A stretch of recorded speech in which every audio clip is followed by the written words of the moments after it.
Genius Zirakpur के video lecture series में आपका स्वागत है। आज हम class 10 science chapter 10 human I and colourful world पढ़ेंगे। इसकी बैक एक्सरसाइज में 12 क्वेश्चन हैं। हम 12 के 12 क्वेश्चन का सोल्यूशन और उसके पीछे का फॉर्मूला और फंडामेंटल समझने की कोशिश करेंगे।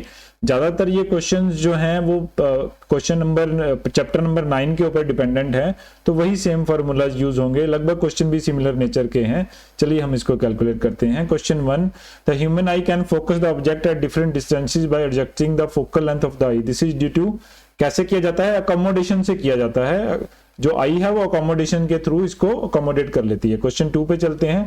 Human I forms the image of an object at its, देखिए आप पिक्चर में देख सकते हैं जो इमेज बनती है वो रेटिना पे जाके बनती है, तो डी पार्ट इसका आंसर हो जाएगा।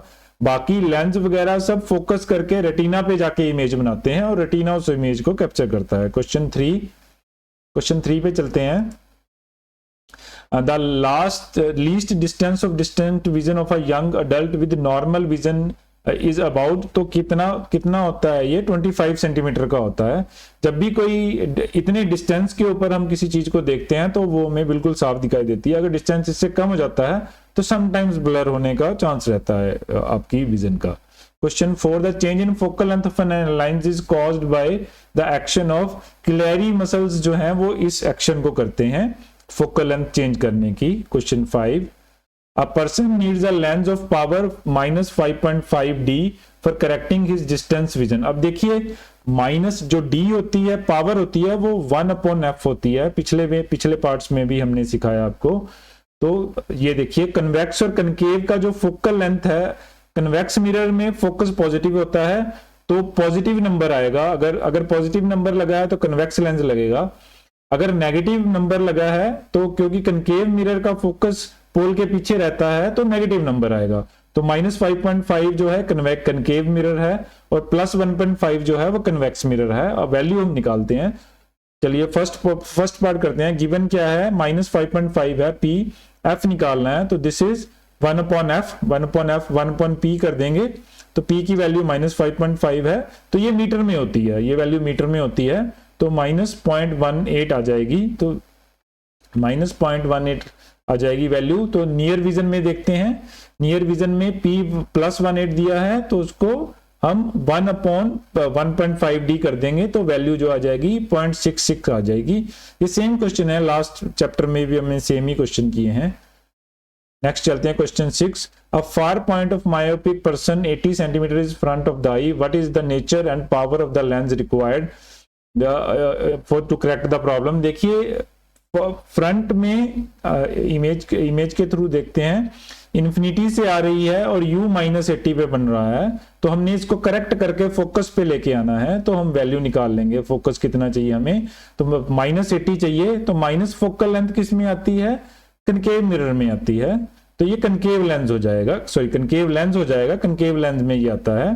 तो पावर 1/f हो जाएगी। 1/f में -1.25D। जब भी आपने पावर निकालनी है तो फोकस को मीटर में चेंज कर लेना है, ये ध्यान रखना है।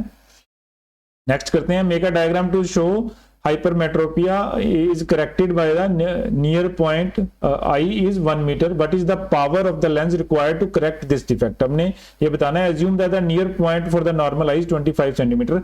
वैसे भी 25 सेंटीमीटर ही रहता है ये। चलिए ये फिगर है इसकी, 25 सेंटीमीटर में है। तो ये देखिए अब जो इमेज है वो रेटिना के पीछे चली गई है, तो हमें उसको कन्वर्ज करना है। तो कन्वर्ज करने के लिए हम कन्वर्जिंग लेंस लगाएंगे, कन्वर्ज करके उसको नजदीक लेके आना है। तो इसको कैलकुलेट करते हैं। सेकंड पार्ट में डिस्टेंस कितना है? -25 है, v -1 है, तो हम f की वैल्यू निकाल लेंगे। ये जो है मिरर फार्मूला लगा के निकाल रहे हैं हम।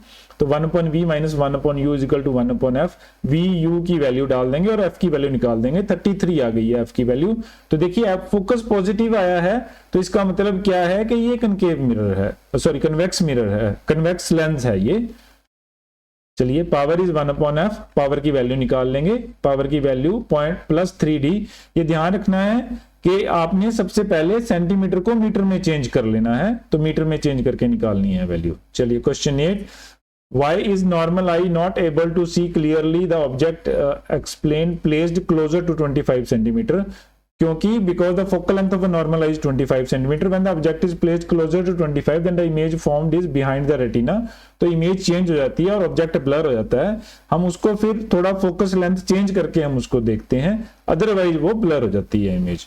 Question 9, what happens to the image distance in the eye when we increase the distance of an object from the eye. तो क्या होता है जब हम डिस्टेंस चेंज करते हैं, since the size of the eye can not increase और decrease, image distance remains constant. When we increase the distance of an object on eye, the image distance of the eye does not change, तो वो change नहीं होता है। The increase in the object distance is compensated, कैसे compensate करती है distance को? by change in focal length of eye length। तो हम focal length चेंज कर देते हैं अपने लेंस का। The focal length of eye changes in such a way that the image is always formed at the retina of the eye। तो आगे पीछे होने से हमारी आई फोकस लेंथ चेंज करके उसको एडजस्ट कर देती है। Question 10, why do stars twinkle?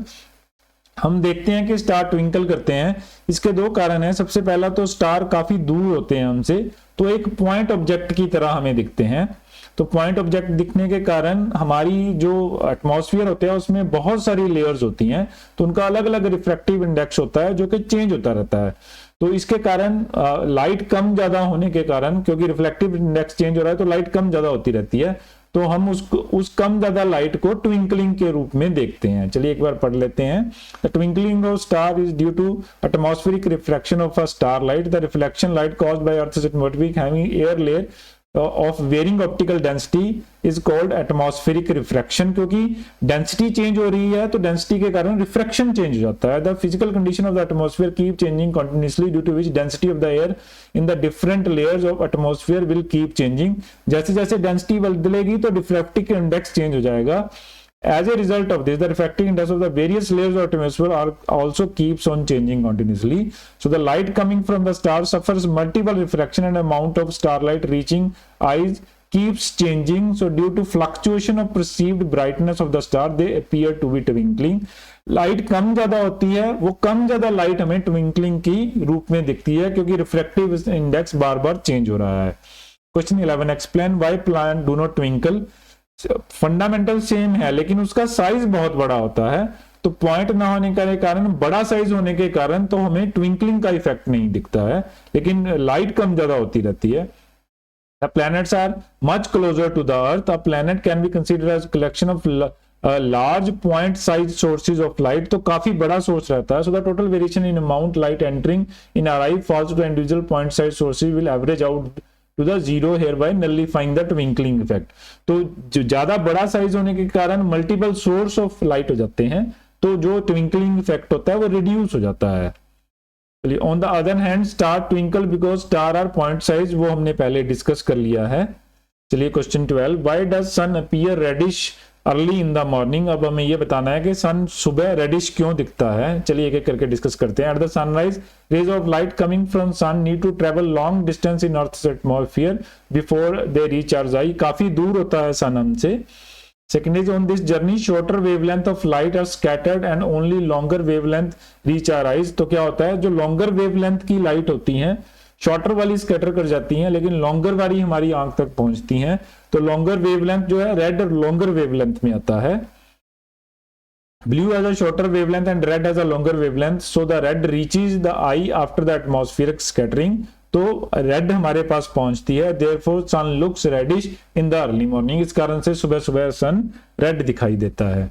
चलिए class 10 science chapter 10 human I and colourful word के हमने 12 के 12 क्वेश्चन कर लिए हैं।